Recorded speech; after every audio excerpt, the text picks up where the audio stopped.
All right, so on to side two. So the next thing he talked about was not raising the retirement age, which I understand, especially if you're older, you've been working your whole life. What is the retirement age now? 65? So like, yeah, you're gonna want to retire and you're gonna want to try to enjoy life and stuff. But at the same time, in a way, talking about not raising the retirement age is kind of dumb for a few reasons. One is because when the retirement age was set, this was back in during FDR's days. So the average life expectancy was like 61 years old, 61 to 63, I think. So setting the retirement age to 65 basically made it so that they were like forecasting that, man, nobody's gonna live that long anyway, so we're good. Nobody's gonna be able to retire. Well, things changed. Now the average life expectancy is up to like 80? I think 80, 81, something like that. So yeah, we've kind of surpassed that. So now people can expect to actually make the retirement age and be able to retire. And all that's happening is now birth rates and stuff are declined, so there's more old people than there are young people, so now Social Security is getting complicated. And yeah, so at the end of the day, raising the retirement age even to like 71, yeah, it sucks. I'd be part of that group if that happened, but it kind of does make sense from like a economic standpoint. Also, most people nowadays probably don't have money anyways, so even if you wanted to retire, you really can't. You still have to work some kind of part-time job because you just don't have enough money to live. It's different nowadays than it was back then. You know, companies offered good pensions and stuff, so you could retire and still basically almost pulled in per month like your regular pay while you were working. It ain't like that anymore. Now you gotta rely on 401k, which is in the stock market, so that's volatile. 1 week it could be way up, and then all of a sudden, boom. It's kind of like a company I was working at back in 2015 to 2018. There was a guy that was trying to retire, and he wanted to retire once his 401k hit $1 million, and it was getting close, and then something happened, and he lost a lot, like a good amount. He had like $900,000, and then it went down to like $750, and then he was like, well, guess I'm not retiring anytime soon. And then he had to keep trying to, he had to sell some stocks and reinvest them elsewhere to try to counteract the loss he suffered, to remake that money. And yeah, it's not even a reliable thing, because the stock market's too volatile. And yeah, there's barely any pensions anymore from companies. Like you have to keep working even if you don't want to.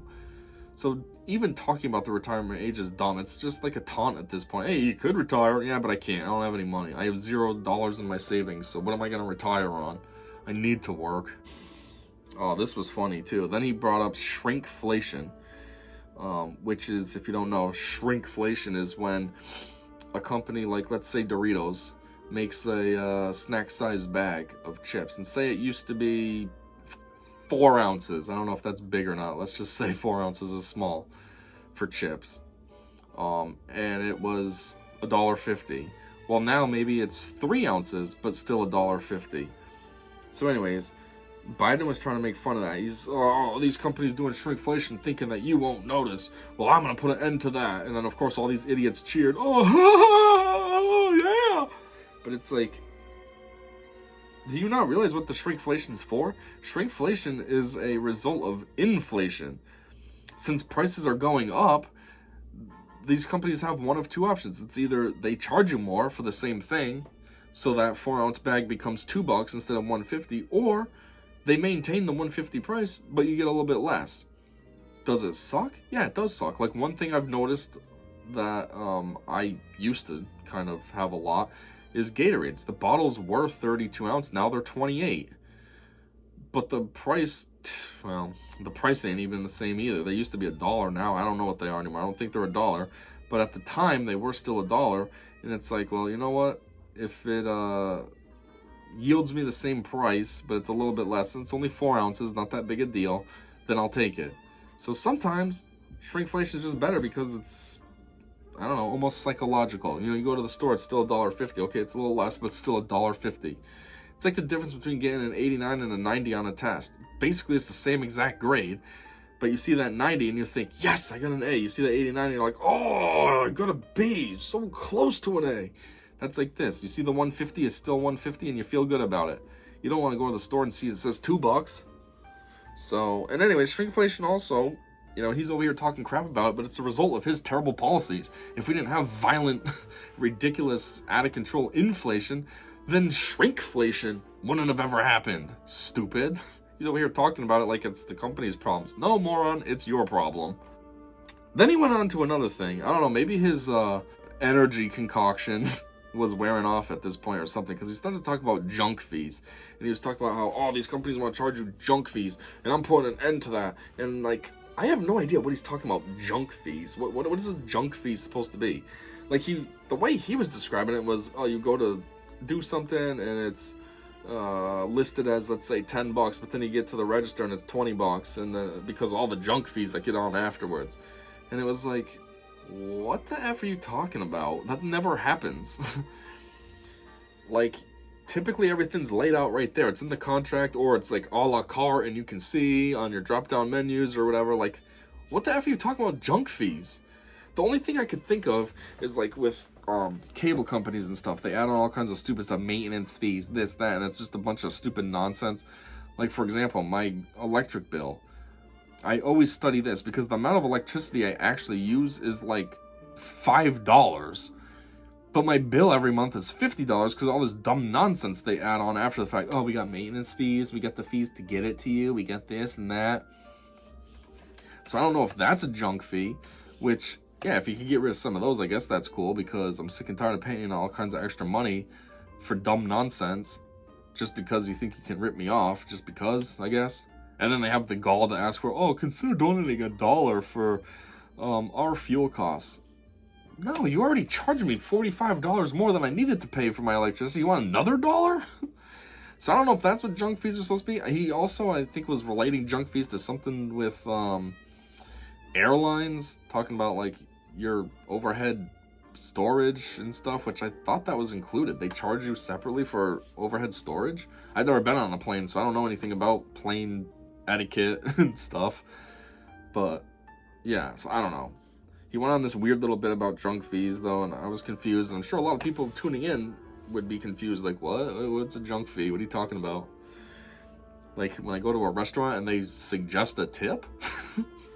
In line with fees, then he went on to say that, you know how, like, your bank, if you overdraft your account or something, they'll charge you $32. Is it always $32? I'm trying to think what my bank is. Yeah, I think it's $32. Like, that's kind of like the flat rate, apparently, that they all do, is charge you $32.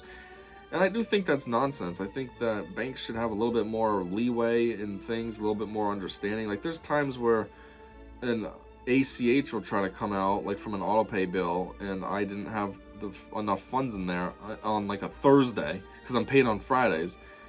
And it's like, they go and charge me $32. And it's like, come on, couldn't you guys just cover it? You're a bank. Like, you can see my records. I'm paid on Fridays. The money will be there tomorrow.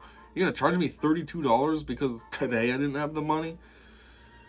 But anyways, his plan was to reduce it to $8 is like the cap. And on one hand, it's like, okay, that sounds good. That's fair and reasonable, because that's another thing I always think. Like, if you didn't have enough money in your account in the first place, then that means you're probably kind of struggling. And for the bank to go and turn around and charge you $32 because you didn't have enough money just seems extremely egregious. Like, I didn't have enough money to cover, let's say, a $150 bill. Now you want to make it $183 because, you know, that 32. And it's like, now you're just cutting into my next week's funds, which means I might quite possibly have another bounced ACH withdrawal. I'm not saying me personally, I'm just talking in generalities here, like how somebody might be living. And then it's like they get stuck in a cycle of constantly having $32 overdraft fees, which at the end of the month just add up, and it's ridiculous. So putting an $8 cap would at least make it a lot more affordable. Still ridiculous, but affordable. But here's the thing. I don't think that the government actually has the authority to do that. Banks are kind of like a private entity, which means they can do what they want. If they want to charge $32, then they can charge the $32. There's nothing, you know what I mean? That's like going to McDonald's and be like, the government trying to go to McDonald's and be like, I think the McDouble should still be $1. Do I think that? Yeah, I think that. But nobody can tell McDonald's that they can't make them $3 like they are now. It's a private company. If they want to charge $50 for McDouble, that's their what's the word I'm looking for? I don't know, that's their choice to make. Just like banks. I don't think the government can say, oh, you can only do $8. So I think that's just kind of like what is it, whistling in the wind? He doesn't really have any power there, although he thinks he does, Mr. Wannabe Dictator. Now going on, maybe that's what Marjorie Taylor Greene stuff was all about. It was the Lake and Riley. So Marjorie Taylor Greene wanted him to say her name because for some reason, you know, he's all about illegals coming over. He cares more about them than the actual people of the country that he's supposed to be representing and leading and all this. And so he finally did, but he says Lincoln, Lincoln, even though her name is Laken, Laken. So that's one thing that was kind of stupid. Like, wow, you finally did it and you still screwed it up. Way to go! The other thing, though, is he did say that she was, did he say murdered or I don't know, something by an illegal. But, oh, you can't say illegal. So then later he had like a thing where he apologized for saying illegal. And it's like, are you kidding me? Like, this motherfucker killed somebody and you're apologizing to him? It was bad. It's a very bad look. Oh, yeah, they changed it to undocumented. Oh, I didn't mean illegal. I meant undocumented. Okay, so illegal. Like, get over yourself and your stupid words. And, of course, he didn't take any responsibility for it either. Just kind of glazed over it. Literally, that's basically what happened. He glazed right over it. He talked about it for about a minute and just glazed over it. Acted like, you know, this kind of stuff happens. Didn't take any responsibility. Like, yeah, maybe if I didn't have the border wide open, then that guy wouldn't have been in this country, and then she would have been fine. She would have been able to go out for her jog like she was doing and would still be with us today to listen to my stupid speech I'm giving right now. And we wouldn't be talking about her right now. And nobody would know her name because she'd just be a regular private citizen. And my bad. Nope, just totally glazed over it. He said something like he won't demonize immigrants, separate families, or discriminate on faith. Because, of course, he was trying to relate it to Trump, making it like Trump's so terrible. But the difference between what this doofus is talking about and what Trump was talking about is Trump was talking about illegals and all this. People that don't belong here shouldn't be here, and he was doing the right thing to get rid of them.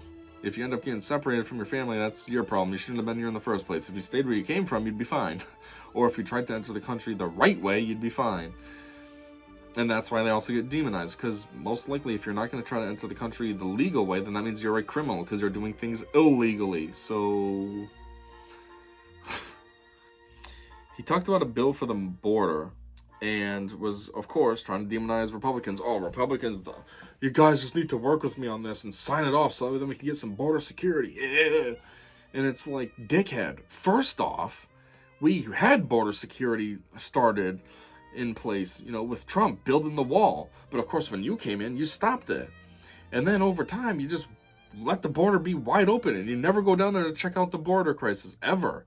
Governor Abbott's been asking for it, either from you or from stupid Kamala, and neither of you ever go down there. Now you're going to try to act like it's Republicans that are the problem when they've been, been like their number one topic since 2016? Like, come on, be real. Second, Republicans shot down this border bill because it wasn't all about the border. Of course, it also had nonsense in there about Ukraine and all this, more spending towards Ukraine and other countries. So yeah, they're like, hey, how about instead of worrying about other countries, you just worry about us. You make a border bill for the border and that's it. But the other thing is, he wants to keep talking about the border bill and, oh, the Republicans are opposing everything, blah, blah, blah.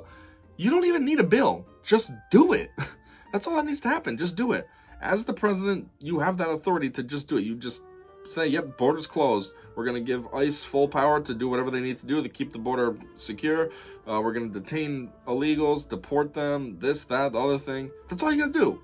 You don't need some stupid bill that has done tons of crap in it for other reasons that you want to just kind of slip on through. Stop making excuses. That's all he does is keep making excuses. And of course, blame the Republicans. Don't look at your failures and your party's failures and all that. Nope, it's Republicans. So that's Donald Trump somehow. Trump started a border wall to enhance the security between us and Mexico. It's his fault that we have illegals in here. Like, what? Do you not realize how dumb that is? back to the Lake and Riley situation. So now following Lake and Riley, he brought up Selma. Oh man, I took notes on this because I don't fully remember the whole context. It was something about like, these people were civil rights activists and blah, blah, blah. And they, did their march and did everything they had to do to try to gain equal rights and fight segregation and such. And he even had somebody who I think, I don't know, she was relevant somehow to this movement. Either she was part of the Selma, Selma marches or something, or I don't know. But I guess I put down this note because it seemed very irrelevant towards 2024. Like, none of that is a problem anymore. Like, it's been handled, it's been resolved. Like, yes, it's a part of history now that you can remember and reflect on and stuff, but like, it's just weird to bring it up now, like in 2024. What's the relevancy? Like, nothing. It was just stupid to add that in. Again, we're talking about the State of the Union, and if you're not an avid listener of politics, like, that's just something weird that you're gonna see and be like, what are we talking about? Why are we talking about what happened 59 years ago? Back in what, 1965? Why are we talking about this now in 2024? Like, what? Like, geez, it almost would have been weird to bring up in Reagan's presidency, and that was the 80s. Never mind now, like... But again, that's the Democrats' move, because they love creating division and racism. Oh, they want to act like racism is such a big, relevant, permanent aspect of our lives and society and all this. So, of course, you got to bring up Selma, because that was kind of racist, what was going on. The segregation and stuff. Oh, got to make sure that stays in the forefront. This country's racist. Yeah, I wonder why, because you guys talk about it nonstop. Actually, I said I wonder why, like I'm agreeing. I'm not agreeing. I'm saying, why does it have that reputation? Because you guys keep talking about it nonstop. Maybe if you'd stop fucking talking about it, then it would just go away. Duh. Just like Morgan Freeman said. Like, hey, then following this, they were talking about how, like, there's been the book banning and stuff, especially in Florida and more conservative states like that. Probably some going on in Texas as well, because that's one of the more conservative states. Maybe even Virginia with Youngkin. I know one of his big pitches when he was campaigning was for schools, and that's kind of like why he was able to win, because a lot of the women liked that, because they were thinking about their children and stuff, and ooh, a school reform, yeah, okay. So, but anyways, he said, we need to be making history, not eliminating. Anyways, so this book banning that's been going on, it's not banning of books. What it is it's banning of inappropriate books in schools. Weird, like, semi or straight up, fully pornographic books are being banned from schools. There's no problem with that. An 8th grader doesn't need to go down to their library and look at a book that's got graphic depictions of sexual activity going on. So yeah, it gets banned from the school. Is it banned from the state? No, you can still go to Barnes & Noble or whatever, go online, Amazon.com, and find the book and buy it. It's not 100% banned. It's just banned where it should be banned from. But nope, these idiots, Democrats, can't ever figure that out. And then the irony, too, with how he says we need to be making history, not eliminating it. That's very ironic, because whatever the Dems done, they've eliminated a lot of history. Taking Aunt Jemima off the bottles, taking Uncle Ben off the stuff, taking down statues. Yeah, at the same time, though, we want to put up a statue of George Floyd, somebody who was an absolute piece of crap, druggy, terrible father. I mean, terrible because he wasn't even there for his kids. He's like a deadbeat dad. Wasn't he a wife beater, regularly arrested in and out of jail? But that's somebody that should get murals and statues. But no, somebody that actually has prominence in history. Oh, we got to take those statues down because, they're a representative of the South, which means they probably had slaves. Like, okay, yeah, today we see it as a bad thing, but during those days it was normal. You know what I mean? It's just like, it's almost like nowadays we see, let's say, owning pets as a normal thing. But maybe in 100 years, pet ownership will be weird. Oh, these animals should be able to be free. Why do we have them in our homes with us? And then what? So now we're going to get demonized? Oh, those people were terrible. They had dogs and cats. Like, no, it was just the thing. It was just normal. Like, and it's not just like something that happened here. It was all over the motherfucking world. That's another thing everyone seems to conveniently forget about and just trying to act like the United States is so racist and blah, blah, blah. And you want to talk about not eliminating history, but that's exactly what they're doing, is eliminating history with taking down all these statues and stuff.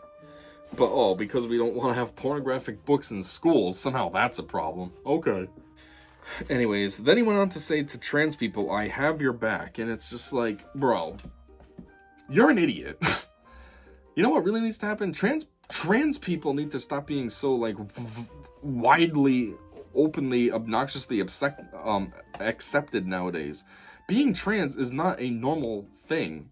It's literally a mental disorder. You have body dysmorphia. You know, for you to think that somehow you are something that you're not is not normal. If somebody was schizophrenic walking down the road talking to themselves because they thought somebody was there that they were actually having a conversation with, you wouldn't just go and, oh, yeah, okay, that's what you believe? You believe that you have a friend there? Then yes, I fully support that. I'll talk to this imaginary friend with you too. No. You would find a way to get them help so they can get whatever medication they need to help balance their brain out so they don't keep seeing this person. Or, so that way then if they do keep seeing the person, they at least are more self-aware, like, oh, you're not real. I recognize that now. You're not real. Kind of like in A Beautiful Mind when he eventually realizes that the guy and the kid weren't real. I don't think he took anything though. He just kind of realized on his own. But still, like, that's what these people need. Not just blindly affirm it. Oh, okay. You know, it's so dumb. And it's like there's no real rules or anything for how these people, like, work. You just one day say it, and then everybody's like, oh, well, okay, congratulations. And they start saying she and all this. Like, I could be a freak and say tomorrow that I'm a girl. I'm a woman now. And, like, these lefties would just take it, just accept it. I'm a guy today, but, oh, tomorrow I'm going to say I'm a girl. So now you got to start calling me she. I'm going to use the women's bathroom. Still got a wiener and all that. Still sound like this, not very girly. I still have my beard, but I'm a girl. And yeah, oh, okay. Yeah, you're a girl. Yeah, and why is that able to be a thing? Because it's all in here. You're making it up. Just like all these dumb pronouns. Z's or... What is that? It's not real. It's some nonsense you made up. One day you woke up and you're like, I'm bored being me. I want to be part of some other stupid group, so I'm going to make up some nonsense. And then this idiot president, oh, I got your back. Why? I mean, I don't even know how you're supposed to have their back. You don't even have your own back because... You're a useless individual. You can't put your jacket on. You need to have your wife help you with that. You can't walk upstairs. You can't ride a bike. When it's raining, you get lost on how to get out of the rain. When you go into a new shop, you get so startled and confused and scared as to where you're, oh, what's going on here? So, I don't know how you have anybody's back, but if you want to have their back, what it should be is, I should say, I have your back. I'm going to start opening up a lot more mental health opportunities. I'm going to reopen up asylums, which should be a thing. But don't open up asylums to make them like how they were before. Open up asylums so it's more like rehab for people on drugs. You know what I mean? You go to a place to get better, to help you detox. So likewise, have like these asylums that aren't like asylums of the 50s, where it was almost like prison for insane people, but have it more like treatment. You go there and you can talk to somebody and they can help you realize, no, you might think you're a girl, but you're not. You're just confused. Here, take this. It'll help stabilize your brain so that then you don't keep having these wild thoughts. Anyways, apparently that's never going to happen. This is the way moving forward, I guess. So now you got to deal with freaks for the rest of your life, so that's cool.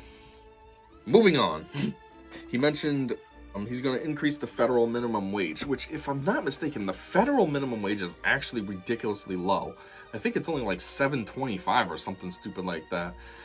And I'm not sure how many states actually follow the federal minimum wage, because I know a lot of states have their own minimum wages, which are significantly higher than that. But on one hand, that's a good move, okay? Because if you're a state that's using the federal minimum wage, these people are making dick money. But at the same time, it's not going to do anything in terms of, like, inflation. You know what I mean? Every single time that the minimum wage goes up, the whole idea is supposed to be, oh, minimum wage goes up, so now you have more money. But at the same motherfucking time, a lot of minimum wage jobs are basic service jobs, like people that work at McDonald's, Burger King, Wendy's, Target, Walmart, you know, places like that, where it's a commodity place and you go with the expectation that things are supposed to be cheap. So if you're increasing the minimum wage, you're increasing your staff's wages. That means it's a decrease to the companies or the business or whatever profits, which means they're not going to take that. Companies aren't going to take a hit, so now they increase the prices. So that then they either remain where they were or start making even a little bit more profit. And this goes all throughout. It even goes out to, you know, wherever they get their products from, their raw meat and vegetables and stuff, their cheese, their, you know, then that goes into the fuel. So everything starts going up because the minimum wage went up. Like, it's dumb. Yes, okay, these people want to make more money, but you know how you make more money? You make more money by bettering yourself. You don't get a job at McDonald's and think you're going to be able to afford a house on that. No, maybe you start at McDonald's and you work there in the meantime while working towards something more. That way then you can make $30 an hour and you get yourself out of that. You don't just work at Wendy's and think you're going to be a millionaire. That's stupid. The other thing is, what I think should happen is I think there should be 2 separate minimum wages. I think there should be a minimum wage for like adults, because obviously adults have more responsibilities and need more money than kids, because a lot of these minimum wage jobs hire high school kids. And I think the high school kids should be on a lower rate. Everybody shouldn't be at the same rate. If you're a high school kid, chances are you're still living at home with your parents. Not chances are, you are still living at home with your parents. You don't have debts like an adult has. You're a kid. You're just working just to make a little bit of extra money so you can afford a phone or a car or whatever, you know? So I think there should be 1 minimum wage for kids, 1 for adults. So whatever the federal minimum wage is, change that to minor minimum wage. And then have another minimum wage, like whatever it is, like, I don't know, there was a whole talk about $15 an hour, so let's say 15. Well, that's the adult minimum wage. So adults are 15, kids are $7.25, which actually is almost half. And yeah, I'm sure there'll be some complaining, oh, it's the same work, why do they get paid more? Well, they get paid more because, you know, they're more in the real world. Do you have to worry about grocery shopping? No. Do you have to worry about health insurance? No, because your parents have to. Do you have to worry about this, that, and other? Do you even have a car yet, kid? No. Okay, well, your parents do. They got to worry about gas and regular maintenance, you know, oil changes, brakes, this, that. That's why they get more. Anyways, that's just my 2 cents. That's obviously not what this dickhead was talking about. He was just talking about minimum wage going up in general. And, of course, people clapped for it, but there's so many more ramifications that clearly they weren't thinking about because they're too stupid. They just hear, oh, minimum wage going up. The next thing he talked about is, kind of funny, I guess, in like a stupid, ironic way. He says, America is safer than ever. Like, who are you trying to lie to? Are you fucking serious right now? This country is very unsafe at this point. I mean, look at Chicago. Is that safe at all? No. New York is becoming unsafe now. You got all these migrants coming in. I mean, immigrants, illegal immigrants coming in that are making the country very unsafe. Look what happened to Laken Riley. Was she safe? No. The country is very unsafe right now. And plus all the defund the police movements and all this. You know, cops have to constantly be worrying about what they do. I can't do my job right because if I do, then, it might be considered racist and blah, blah, blah, this. And then I'm going to go to jail for doing my job. Like what happened with, Derek Chauvin and all this. So, is it safer than ever? Absolutely not. It's almost like this whole State of the Union was almost like this dickbag knows the problems with the country, and rather than properly addressing them, he addresses them and then lies about it. I know the country's overall security is pretty poor, so rather than address that and come up with a plan to make it better, I'm just going to say that we're safe. I know inflation is crazy, but rather than address that, I'm going to say that we have some of the lowest inflation in the world. I know illegal immigration is a huge problem. I'm going to blame it on Trump and act like because he doesn't, him and the Republicans don't want to sign my stupid nonsense, that it's their problem. Like I said in the very beginning of this was a horrible State of the Union. Very horrible. Just all lies, all gaslighting, just extreme bull crap. But anyways, continuing on, I still have a few more line items to get through. He says marijuana should be decriminalized. So I don't really know the aspect. Like, I know in my state and neighboring states, a small amount is decriminalized. You can have up to like, I don't know, because I don't use the crap, but it's something like, what is it, a gram or something? Half a gram. If you get caught with that, you're fine. So I don't know if he's just talking about in general, like you can drive around with 10 pounds in your car and, no big deal. Or what. But I think that's dumb. I don't think that should be getting decriminalized at all. I think even in my areas where it's a small amount is decriminalized, shouldn't be a thing. At the end of the day, it's still a drug. Yeah, a lot of people say, well, it's a lot softer than some. It's not like crystal meth or fentanyl or anything. It's just kind of, it's like mild. And then they try to say it's not habit forming and stuff. Okay, well, if it's not habit forming, then why do these potheads become potheads and do it like almost every day? There's a reason for that. And it does affect you. It makes you dumber. Come on, pay attention to any pothead. Do they ever seem smart? No, they're always, hey, man. Oh, I just had this big stogie yesterday, man. I want to do that again. Like, does that seem intelligent? No. Seems like a complete moron. And then it's like, these people, you can't drink and drive, but it's like these people will smoke and drive. Well, obviously it's impairing you a little bit. I don't know. I've never done it, so I don't know the full extent of what the impairment is. But obviously there's some kind of impairment. You shouldn't be driving with that crap. And the other thing that I personally really hate the most is it's rude. It's disrespectful towards others. Like, if you're smoking that crap, everyone else has to smell it too. And it's not a pleasant smell. It's gross. I don't want to have to smell that. Like, around where I live, if I go outside and some of the stupid neighbors are doing it, well, obviously I smell it. And it's annoying. At least if you're an alcoholic, as long as you're quiet, like if you're not an alcoholic who once you're drunk, it's all loud and crazy. But if you're just kind of drinking alone or whatever, or even with friends, and it's just like having a soda, nobody really knows. It's quiet. You don't smell it. You don't anything. It's just, you're just drinking. But you're smoking this crap. You could be sitting there by yourself, not talking, but I still know because I got to smell it, and it's rude. So I don't think it should be decriminalized at all. It should still be. Maybe not as severe as some other stuff. Yeah, don't give somebody 20 years because they got caught with some weed, but it shouldn't be nothing. There should definitely be like a misdemeanor. Come with a decent enough fine. Come with, misdemeanors usually get that on your record for what, like 7 years or something.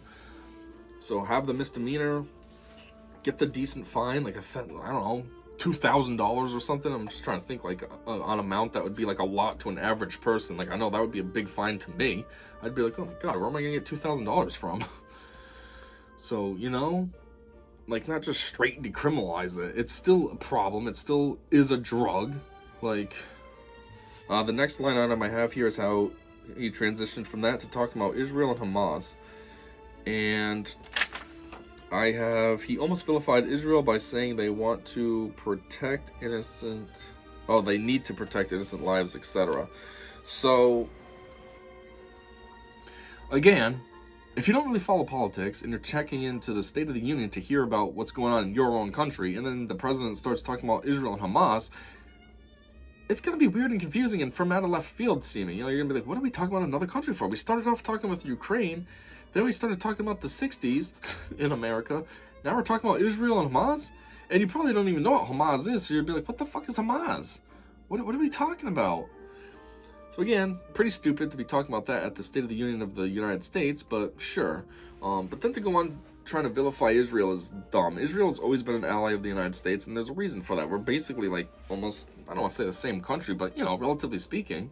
The only difference is Israel's surrounded by terrorist countries that hate them, and we just have Canada and Mexico. But yeah, Israel's always been an ally, and like it needs to stay that way. And trying to vilify Israel, saying, oh, they need to protect civilians, that's really dumb too, because that's exactly what the military has been doing. When they go in to the Gaza Strip, they're going after Hamas. They're not just blindly bombing all Palestinians. They even have like leaflets fall down and stuff that say, hey, seek shelter or whatever, because we're gonna come through and just level things out. Meaning like people, like Hamas. So it's like they're giving them forwards so that then they know, like, hey, get safety. We don't want to injure you. We just want to injure the problematic individuals, the Hamas individuals. I mean, I don't think you can really tell the difference between Hamas and Palestinians because they just look like people. They're just part of this weird fringe group, though. So they are trying. I don't know why this idiot's acting like Israel's just like, hey, are you a civilian or not? I don't care. Like, that's not what's happening. Which is kind of ridiculous. Like, I don't know how average citizens like me know this, but the president of this country has no idea and thinks that he's just blindly going, I'm gonna kill everyone, fuck them all. What? Okay, my last line item. He says that he claims that he's going to end cancer. First off, don't really know where this claim comes from. Like, I feel like if there was going to be some kind of like cure for cancer, wouldn't this be like a hotly talked about topic? And never heard anything of it until now, out of nowhere, just like, oh, I'm gonna end cancer. Like, okay, what's the research? What's been going on that'll support your claims that this is gonna happen? Like, you can't just say it's gonna happen and it happens. That's not how things work. Has there been R&D into this? Is there something currently available? Like, and then what kind of cancer? You say you're gonna end cancer. Are you gonna do all cancers? Is it gonna be certain kinds? Like, oh, I'm gonna end, liver cancer. Oh, okay, what about everything else? Well, I don't know how to treat those.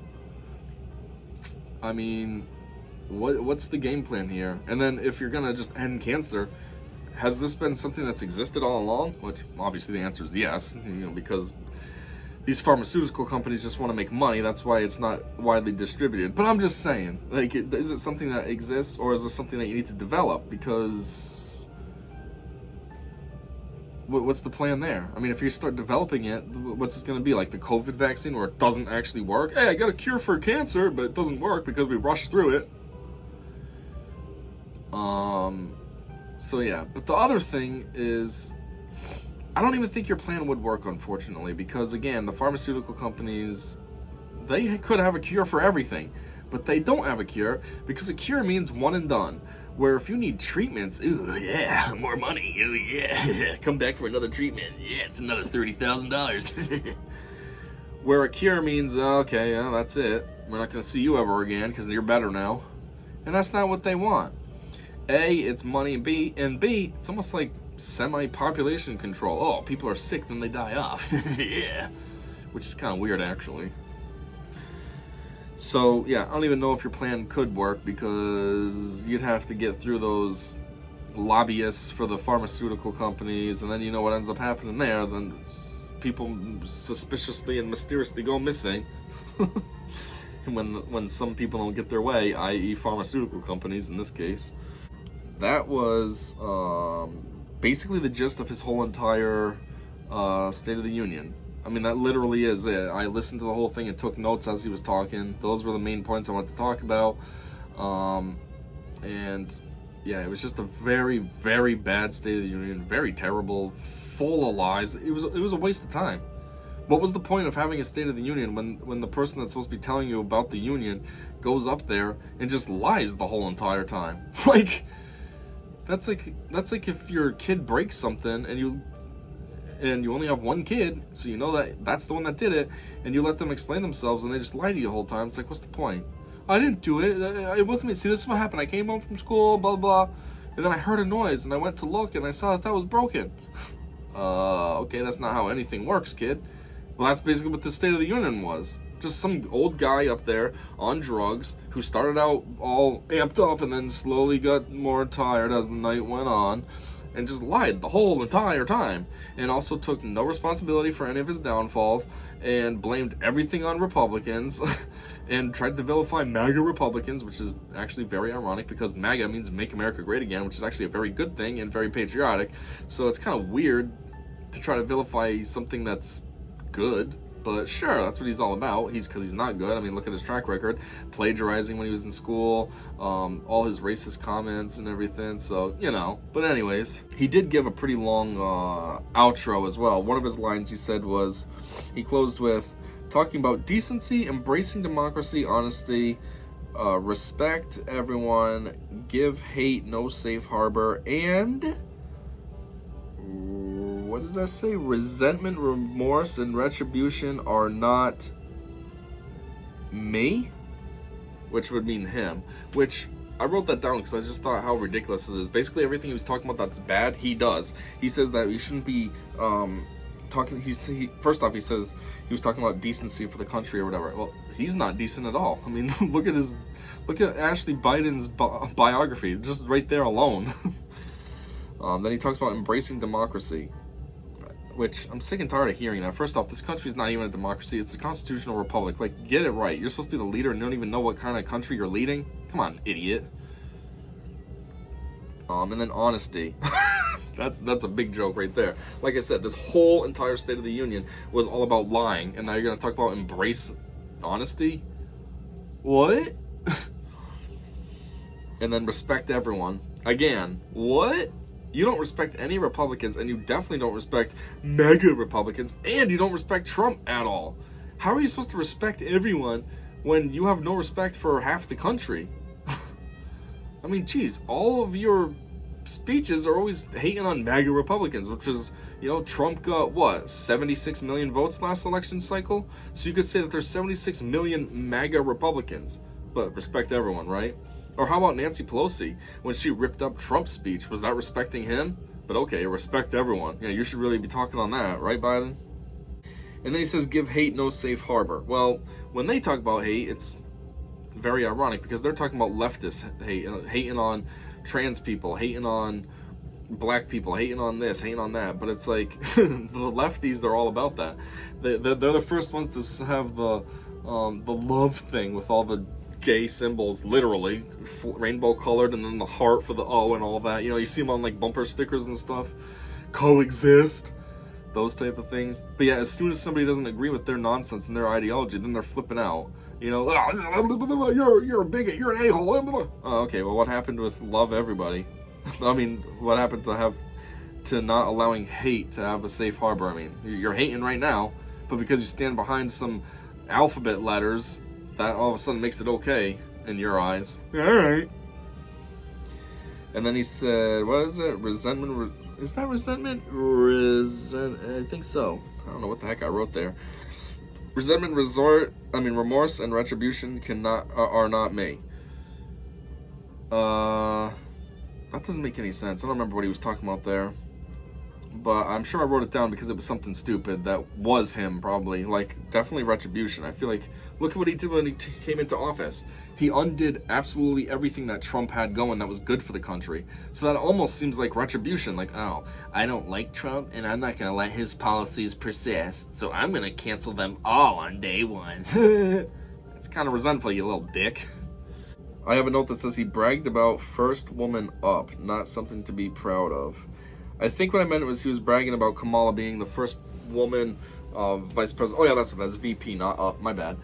That he has the first woman vice president in history, and it's like, yeah, okay. First off, people need to stop celebrating like stupid stuff. Oh, I'm the first black this. Oh, I'm the first woman this. Oh, I'm the first Latino this. Who cares what you're from? What should matter is your qualifications. Okay, if you're the best fit for the job, then great. If you happen to be black and you get it, cool, I guess. Like, whatever. That shouldn't matter at all. It should just matter what your actual qualifications and output are. And you might be bragging about Kamala being the first woman VP, but you know what? She's terrible. First off, she's pretty dumb. I mean, she's borderline, like, mentally challenged how dumb she is, okay? Talking about Venn diagrams. That dumb cackling laugh all the time. Talking about yellow buses. Like, she's somebody with very low intelligence who you can tell has just viciously failed upwards her whole entire career. Same as Biden. They've both just failed upwards their whole entire career, which, lucky for them, I guess. But as far as any qualifications go, they both don't have any. And so bragging about Kamala being the first woman is not something you should be trying to brag about. She's just as much of a failure as Biden. Like, she's so bad that people always talk about Biden either being impeached, resigning, or dying in office. And I always think, yeah, because he sucks as a president. But you know what would happen? Kamala would become president. And that would somehow be worse. Like, that's how terrible she is, that Biden actually is slightly better than her. So yeah, bragging about her being the first woman VP is not a brag. You should be embarrassed about that. Not because she's a woman, but because she just sucks. Anyways, he says, defending democracy, you don't diminish it. Man, I don't remember what the context of that was, because that doesn't make any sense to me. Defending democracy, you don't diminish it. Well, I guess what I wrote that down for is because he was saying, if you go to defend democracy, you can't diminish it. But yet, what have they been doing? Look at everything they've been doing to Trump. He is the Republican nominee for president, so that means he is Biden's opponent in the 2024 election in November this year. And, you know, they keep trying to do everything they can to basically, like, I don't know, get rid of him. I don't mean that, like, kill him. I just mean make it so that way then he can't actually run or something. You know, they're trying to constantly find some stupid nonsense to get him in jail for, or, you know, bankrupt him so he doesn't have money, or this or that, or another thing. Like, even those other states that took him off the ballot, you can't just take him off the ballot. That's not how this works. You want to talk about democracy? Oh, our democracy's at risk. Yeah, with you guys. You want it to be one party. You want it to be just Democrats. So you're going to go to the ballots, and it's going to be like Kim Jong-un. Oh, let's see what I have for names. Oh, one name. Well, I guess I'll pick that one because there's no other option. Oh, some democracy. I got one choice. Like, it's stupid, too, because it's like, just because he's not on your team and you don't like him, it's not up to you what happens. If the people want to vote for him, if that's who they prefer, then that's how this goes. Like, that's the democracy. So you get voted out because people weren't happy with how you sucked, and he gets voted back in. You don't just take him off the ballot and make it so then there's no opponents to you and it's just all you and that's it. So I think that's why I put that down, because they are trying to diminish democracy, even though, again, we don't really have a democracy.